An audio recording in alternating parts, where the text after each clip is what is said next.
Violations President, who is testifying neutrally on 1794. If you'll state your name and who you're with for the record, please. Good morning, Madam Chair. My name is Bryan Blevins, and I'm serving as TTLA President for this session and year. It would be fitting that after the questions about lawyers, you would call someone up from TTLA. I only hope I can answer those questions. Originally, TTLA was opposed to the bill as filed, but thanks to the work by Chairman Guerin and stakeholders, the bill has now moved to neutral as far as we're concerned, and most of the procedural issues that we were concerned about have been addressed. I think it bears mentioning that from the original bill as filed, there have been substantial improvements. For instance, the rights of private landowners has been preserved. The role of our juries has been preserved. Strict liability for violations has been preserved. And what was at one time a hard cap relative to all events at that site now has become something that's stackable or also could apply to reoccurrence. And finally, it was originally retroactive, whereas today it only applies to future violations. So consequently, we are pleased that we've been able to participate in the process. We look forward to doing so in the future. And I'm happy to answer any questions. Members, here's your opportunity. Chairman King. Yeah, thank you, Madam Chair. Okay, just make sure I understand this. And so, if a county brings an action under the committee substitute, and there's findings and conclusions brought about in that litigation, and that litigation's finished,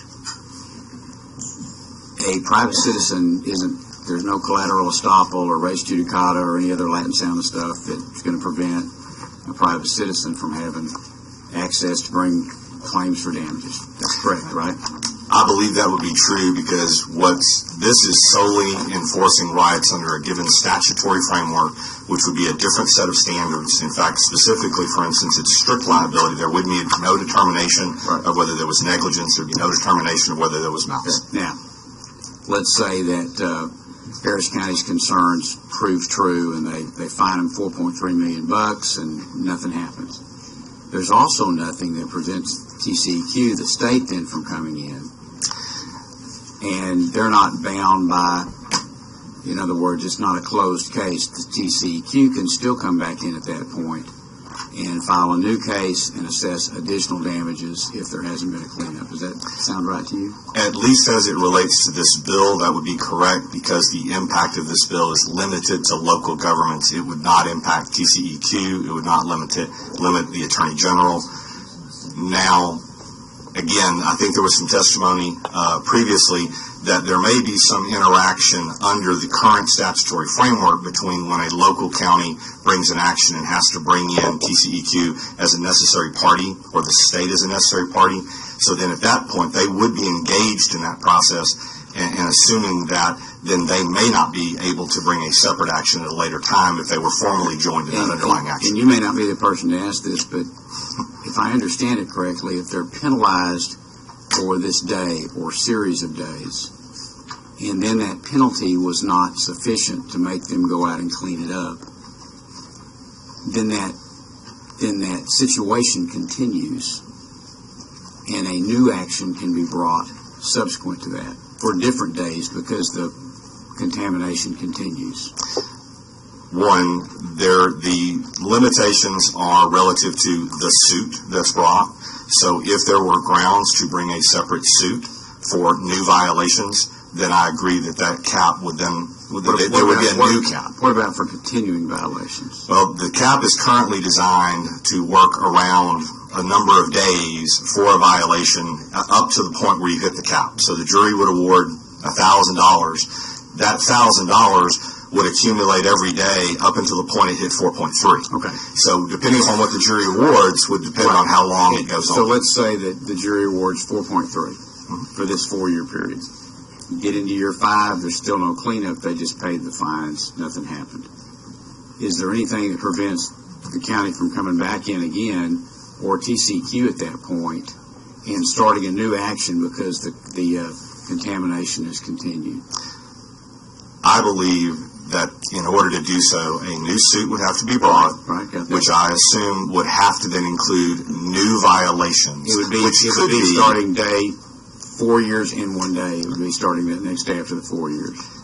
And for instance, that new violation could be the failure to comply with the orders of the court in the original action, potentially. Because the court usually gives some kind of injunctive relief that, or some kind of something compelling the cleanup? Under the existing statutory framework, a local government can bring civil penalties or an injunction or both. Nothing about this amendment appears to impact local governments from being able to either separately or in conjunction with the civil case bring an I guess injunction. that's where I'm kind of struggling, because I've heard it said that, well, $4.3 million isn't enough to make someone clean up something, which may well be true if it's going to cost $20 million to clean it up. But if the action can be brought again and again and again until they finally do it, or if there's usually injunctive relief or something that they can enforce later to require, because if I'm correct, maybe it's usually civil penalties plus a court order saying, go do this, clean it up. And then so they pay the $4.3 million, they still got a court order that says, go clean this up. And so you can come back to court and just, for contempt or whatever it is, to order them to finish that cleanup. You can certainly go forward to enforce that injunctive relief, and it's certainly possible that the violation or the failure to comply with that injunctive relief would create new violations, which would create a new cap. There's also criminal penalties, and I don't believe, I could be wrong, it's not my area per se, not my area at all, but it's also that the AG, of course, might also be called in at a separate level. I guess that's where I'm struggling, and I realize this isn't your area either, and it's certainly not mine, but I'm having trouble seeing how just putting a cap stops it from being forced to be cleaned up. Again, I'm not sure that this cap, and I think we heard from Ms. Sisk, for instance, that she sees significant improvements and positives in the bill, and so hopefully that will assuage some of those concerns. Clearly, under the present law, the unlimited nature of penalties, the unlimited nature of the statute of limitations creates, I think someone used the term hammer, and there's a hammer, and that hammer can get people's attention and perhaps could generate more or quicker response. I think is what the answer would be. Unfortunately, from our perspective, that's more of a state to local government issue. As far as TTLAs, in terms of elements of the bill, we're neutral and appreciative. And maybe somebody else is going to testify. We'll know that better than you and I do, but I can't figure out why putting caps stops local government or the state from still forcing the cleanup. Thank you. Representative Kincaid. Hey, Brian. Yes, sir. So, trial lawyers are here and you're neutral on the bill. Yes, sir. Which I'm very surprised. But what would it take to get you for the bill? I mean, what scenario do you see? I mean, I can't believe you're even neutral. I mean, so if you're neutral, you're in the middle. So what would it take to get TTLA to say we're for the bill? Well, I think in this instance, our opposition was primarily structured around certain structural elements, retroactivity, statute of limitations. The concept of penalties, which is really where this bill is at now, is the penalty and the penalty capping element. That has more to do with the state and its local government and the relationship and a policy question that we didn't feel was central to our issues on the bill. Ours were, and this bill has a past history. It was also part of last session.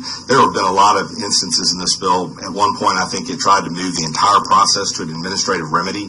We were adamantly opposed to that. At one point, it was going to limit local government's ability to contract with attorneys.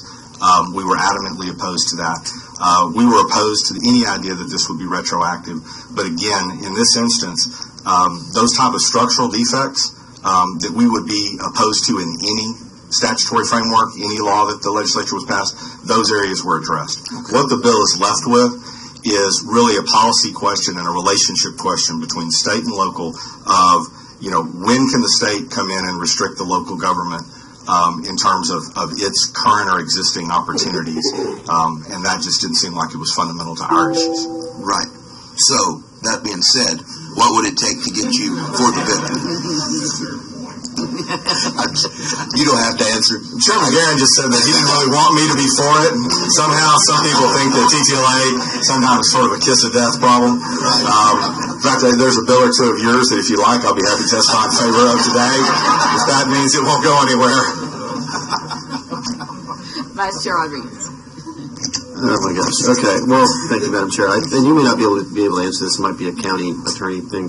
So the 4.3 cap on penalties, does that limit the county's ability to get actual cost of the lawsuit, like pay for staffing? Is that attorney's fees if they have to go outside of county attorneys?